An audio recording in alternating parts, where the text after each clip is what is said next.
The Athletic.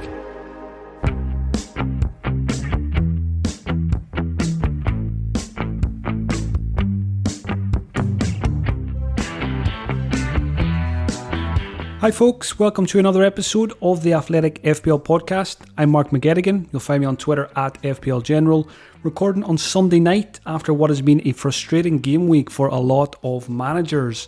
After a nice run of green arrows, I'm staring at a big fat red one tonight.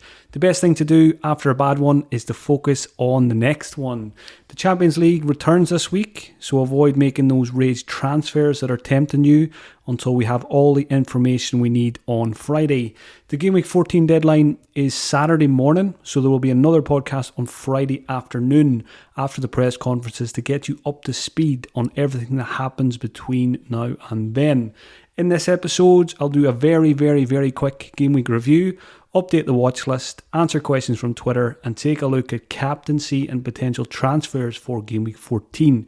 If you'd like to become an Athletic subscriber, visit theathletic.com/FPL pods to avail of the latest discount offer for new subscribers.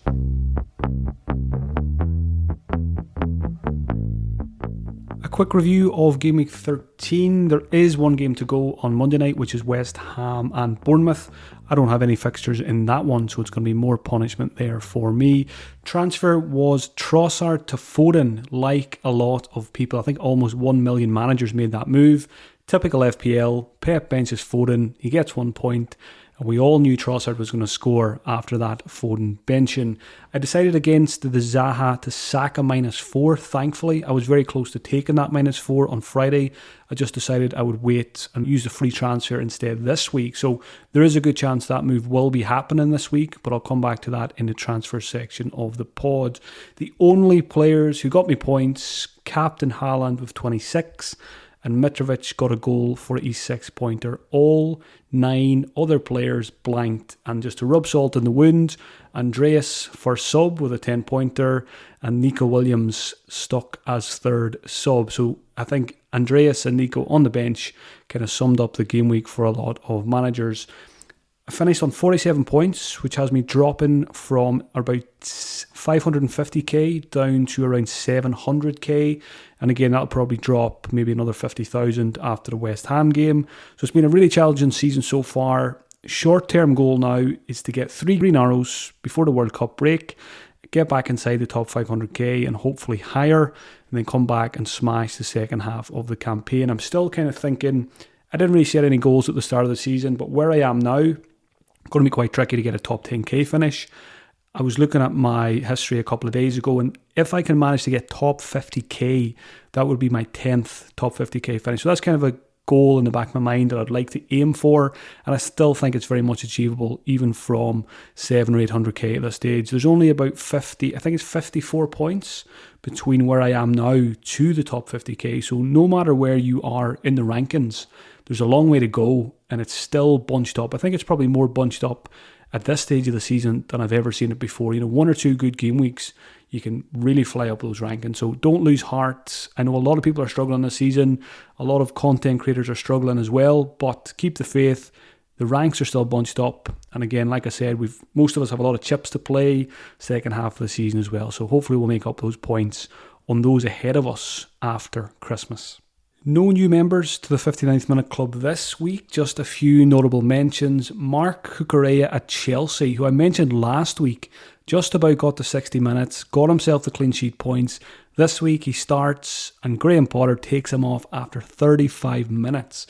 That was a painful one for those who owned him, just a 1-pointer. Just a player I think we need to avoid in FPL now.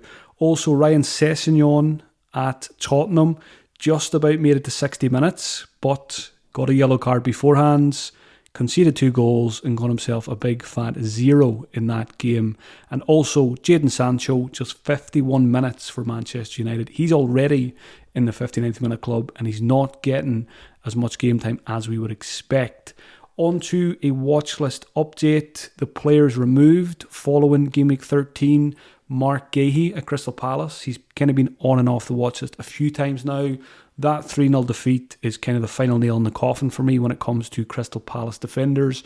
Really don't get why Vieira sets up with basically 5 attackers and one holding midfielder, and it was Milivojevic this week, which doesn't inspire you with confidence defensively. So I just think that Crystal Palace back four doesn't get much protection from midfield, and I think they'll continue to concede goals for that reason. So Guehi's cheap, but he's not getting the points, so I'm going to avoid him. Perisic is also gone, on the bench again, like Matt Doherty was, who was in my team. Perisic, like Cucurella, just a very frustrating FPL asset.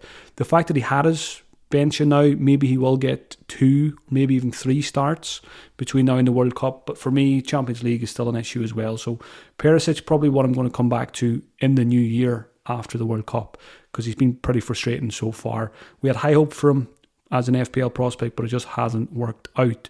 Heung-min Son at Tottenham also gone from the watch list. Another poor Tottenham performance, and I just don't see myself spending that kind of money on Son before the break. If I want a Spurs attacker, it's going to be Harry Kane. Players added to the watch list: Manchester United's Luke Shaw. He's been back in the team for 5 or 6 weeks now, ahead of Malacia at left back. He does well in the bonus point system, as does Dalot on the other side. So I think Dalot might be 4.6. He's already on the watch list. Luke Shaw is also an option now at 4.7. Obviously got the World Cup coming up as well, so he's putting in good performances before that. Trossard's, sold him before the game week, and I've added him straight back to the watches because we know he's a good pick, and I'm sure he'll be in our teams again at some point. If not in the next 3 game weeks, we'll probably be looking at him when it comes to unlimited transfers for game week 17. So Trossard is back in my thoughts. Anthony Gordon, who I went for, I think on a wild card or shortly before the wild card around game week 8, didn't work out very well then, but good to see him back in the goals, and he had some other decent chances in that game as well.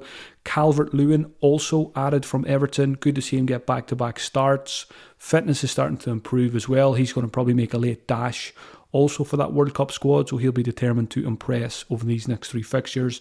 If you're looking for a differential striker, Calvert-Lewin could be someone to look at. Do you trust the fitness? That is the big question. Final 2 players added are from Leicester City. 4-0 win for the Foxes. Maddison, after his suspension, most of us wish we didn't have to sell him, because then we would have had those points this week. So thank you again, James, for getting that yellow card when we didn't need it. But good to see him in the goals again. And again, Manchester City next, I think it is, for Leicester. But game week 15 and 16, I think some people will go back to Maddison. And Barnes has been doing really well last 4 or 5 game weeks as well. So if you can't quite afford the cash for Maddison, I do think Maddison is the best Leicester midfielder to go for.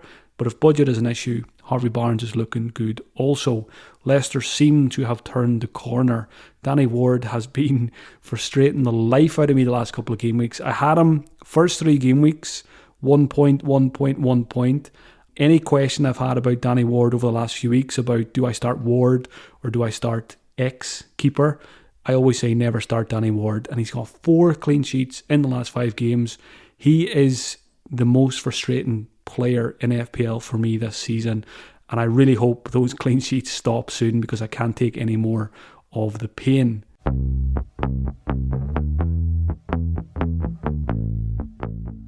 Question time now. The first one this week is from FPL Jugs. Is it time to sell Salah? Surely form over fixture has to come into consideration. Selling for Saka this week and spreading the cash. What are your thoughts? Yeah, Salah is not a good FPL asset. I think we've probably known that for a couple of weeks now. I think it did make sense to bring him in and captain him last week when we didn't have Haaland. Obviously that didn't work out, and then Liverpool failed to score against Nottingham Forest, which I don't think any of us seen that one coming. One of those odd results that you don't expect to see. But lots of changes from Jurgen Klopp, lots of injury issues. No Darwin, no Thiago, no Jota. And defensive issues as well. So Salah is not the player he once was as an FPL prospect. Hopefully he'll come back into form at some point.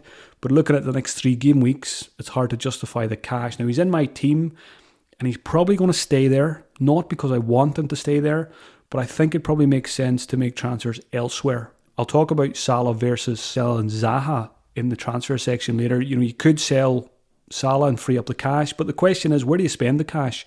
There's not a huge amount of high performing expensive assets out there at the moment. Kane's delivering every week, but Tottenham are not playing great, so I'm kind of reluctant to go there. Elsewhere, Bruno, Sterling, Son, can you really back those guys to deliver week after week at the moment? Not really. So, apart from Haaland, certainly cash doesn't seem to be an issue at the moment in FPL. So I think for that reason, Salah will probably stay for me, and I'll probably just sell a cheaper asset this week to get an Arsenal player. So the question was, what about selling Salah for Saka? I think that's fine, but I think what I'm probably going to do is sell the Crystal Palace man instead. I just think I've got more faith in, even though Liverpool haven't been great, I've probably got more faith in them as a team than I do Crystal Palace. Zaha's quite frustrating. We know that over the last couple of years in FPL. One thing I didn't like about that game, watching the highlights, was when he barged into the back of Anthony Gordon, letting his frustration get the better of him. He got a yellow card. On another day, Zaha goes in a bit more aggressively there and gets sent off. So there's always that concern with Zaha as well. So I'm probably going to lose him this week, which was the initial plan. But people in other scenarios, I think it's absolutely fine to sell Salah for Saka. Take the prices out of it. Saka, at the moment, is a much better FPL pick. So Salah to Saka as a free transfer makes a lot of sense, especially when Saka's got Nottingham Forest this game week. So, like I said, I wouldn't stop anyone from selling Salah.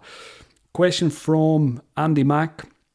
Would you rather have Andreas Pereira or Miguel Almiron as your fifth midfielder? Good question. I've had Pereira all season, and it's been another very frustrating aspect of the season that we have this really good first substitute in Andreas Pereira. He's very often my first sub, as he was this week. But there's I think only once or twice this season have I needed an auto sub. So basically, if you've got a pretty template starting 11, there's been very few players that have completely missed out and got 0 minutes. And that's, the 5 substitutions. We kind of expected that even if one of your assets doesn't start, they're probably going to come on. We've seen that with Trent Alexander-Arnold in this game week. So Pereira's a fantastic FPL asset, but the frustrating thing is we're not benefiting, or at least myself and a lot of managers are not getting those points when he gets them, because all of our starting 11 are getting minutes. So he is good enough to be a 4th midfielder or a 5th midfielder in a 3-5-2 formation. So never have any concerns about starting Andreas. We've got 6 attacking returns now in Gameweek 13. So he's a great pick. You kind of forget about his price. And then Miguel Almiron, what a season he's having. He's now got more FPL points than Mohamed Salah. He's extremely cheap. He's playing for a very good Newcastle team. 6 goals, playing with a lot of confidence. I think if it was a straight shootout for me for a 4th midfielder or a 5th midfielder, I want the goal scorer. He's got the 6 goals, Almiron, so I think I would go there. Andreas Pereira's got 1 goal, 5 assists. And when it's a close decision, who's the better team, Fulham or Newcastle? I think it's safe to say it's Newcastle. Although Fulham are pretty good in attack, but I'm always going to back Newcastle to be more consistent than Fulham. Also, Andreas, in terms of fixtures, Fulham have Manchester City and Manchester United before the World Cup, whereas Almiron has Southampton and Aston Villa next. So to me, all the arrows are pointing towards Almiron. If you have Andreas Pereira, absolutely fine, you keep him. But if you're looking for a new player in your starting 11 and you're trying to decide between the two, I think Almiron is the one to go for. I've got triple Newcastle defence, so there's no chance of me getting him in anytime soon. So I just got to watch and admire his goals and his performances from afar. Question from DB. Is it better to avoid Foden completely to avoid Pep Roulette? So yeah, very frustrating for those of us who brought Foden in for the most recent game week to see him benched. You just never know with Pep. It was surprising. I think most of us would have predicted Foden to start that game. But now that he's had his rest, again, I always look at these rests kind of in a positive light. If you own the player, the rest is out of the way now. Yes, they've still got a few Champions League games, but hopefully he'll get reduced minutes in those games as well in the final 2 rounds of fixtures. I wouldn't avoid Foden. I still think he's one of the best picks in the game this season. And don't let the one benching put you off, especially if you don't own him yet. To me, if I didn't have him last week and he got his benching, I would actually be more inclined to buy him this week now than I would be to avoid Pep Roulette. Fixtures is a big one for Manchester City, Leicester, Fulham and Brentford. Next 3 games before the break. You're going to want to own 3 City players for that run. You've got Haaland. I think you need Foden. If you've got De Bruyne, great, you just keep him. And you could even triple up on those 3 attackers. So yeah, I would not avoid Foden. If you don't have him, I would be looking to bring him in this week. Question from Matt Parsons. I've got 2 Arsenal players, Martinelli and Saka. Keen to get a third one. Would you go for Jesus or a goalkeeper/defensive option? So yeah, I still think Saka and Martinelli are the best 2.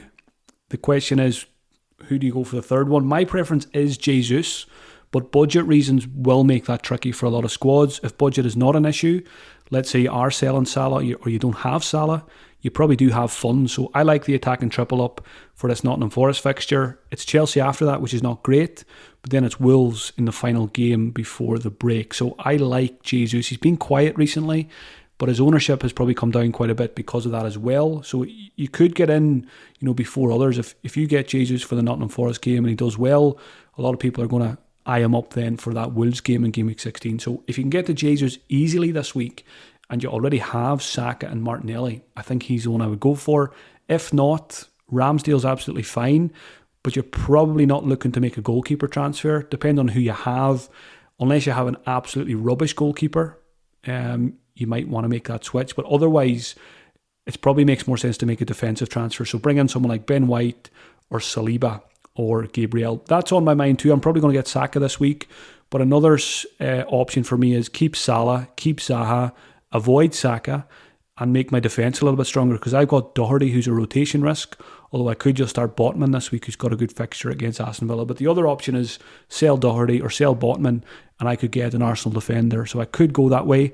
I could also sell Tony for Jesus. So I can basically go any route here. I can get Saka, I can get Jesus, or I can get a defender this week. But I am leaning towards Saka, but I am going to give those other two spots more thought throughout this week. Question from Anish Shetry. Should I start considering adding a Leicester defender? They've got 4 clean sheets and 5, which is pretty impressive. However, are their next fixtures considerably more difficult? So yeah, again, looking at the fixture ticker, now is probably not the time to buy a Leicester defender. We've missed the boat there. Well done if you kept the faith in Ward, or you jumped on him on your wildcard to save funds.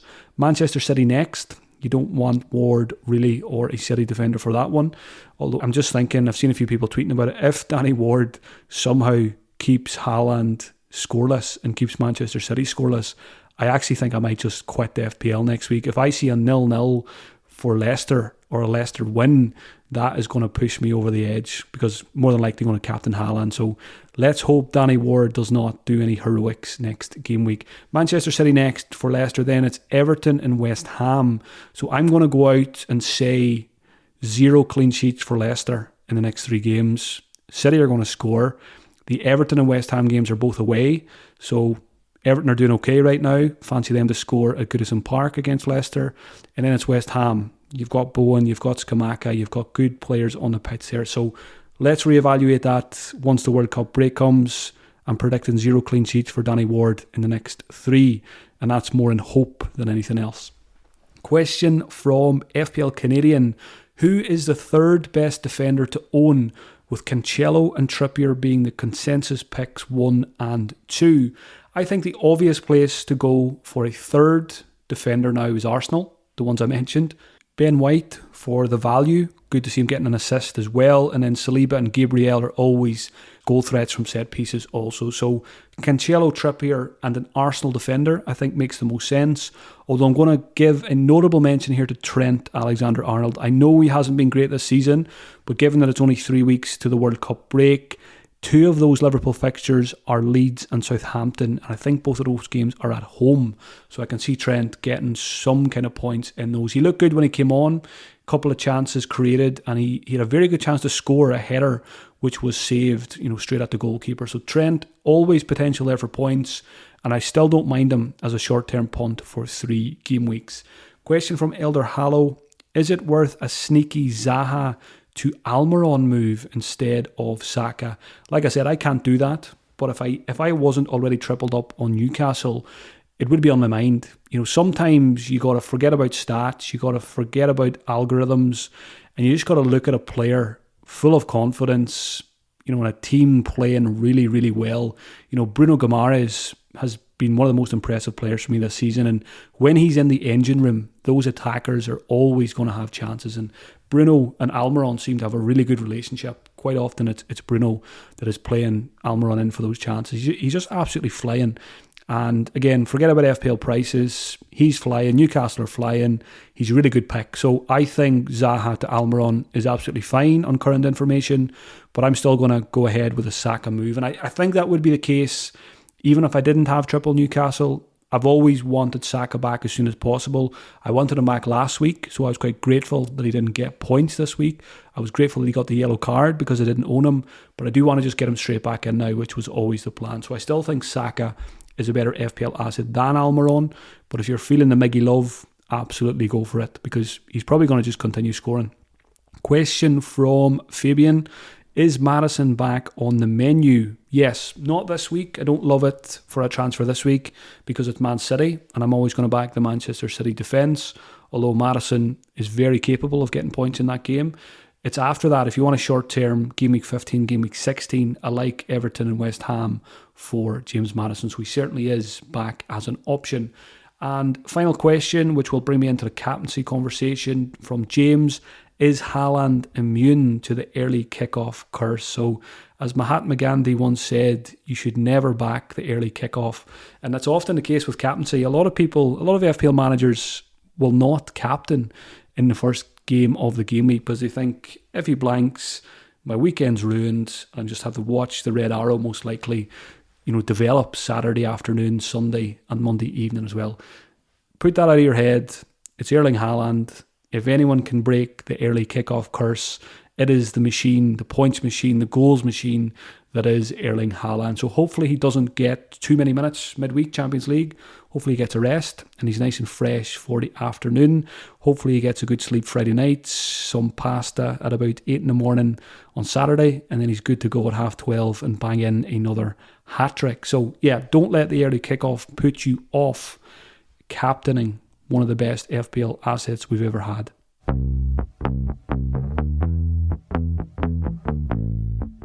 Looking at the captaincy in a bit more detail, I do think Haaland is the standout choice, as he always is for me these days. Leicester away, you could consider De Bruyne or Foden, and Champions League minutes might impact your thinking there, but I just think auto-captain Haaland for me is what I'm going to be doing. Elsewhere, if you do want to do something different, Arsenal are at home to Nottingham Forest. You've got Saka, Martinelli and Jesus as captaincy options in that one. Harry Kane, Mr. Consistent, is away to Bournemouth.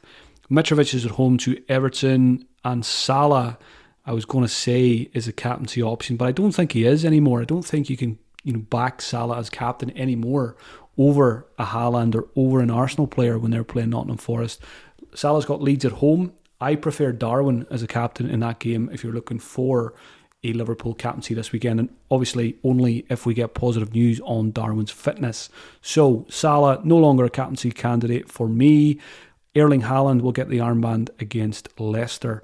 In terms of potential transfers, I'm not going to be making any moves until at least Thursday night, most likely Friday night after the press conferences.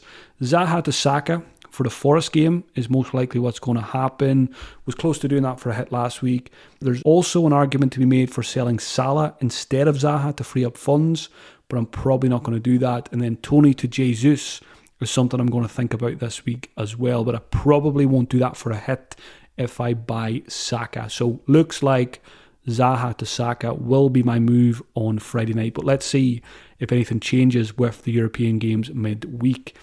Have a good week, folks, and I'll talk to you again on Friday to preview Game Week 14 in more detail. If you enjoy the podcast and you'd like to support me as a full-time FPL content creator, visit patreon.com/FPL General, where you'll get extra podcasts, live streams, and a team reveal before each deadline. Talk to you soon, folks. The Athletic.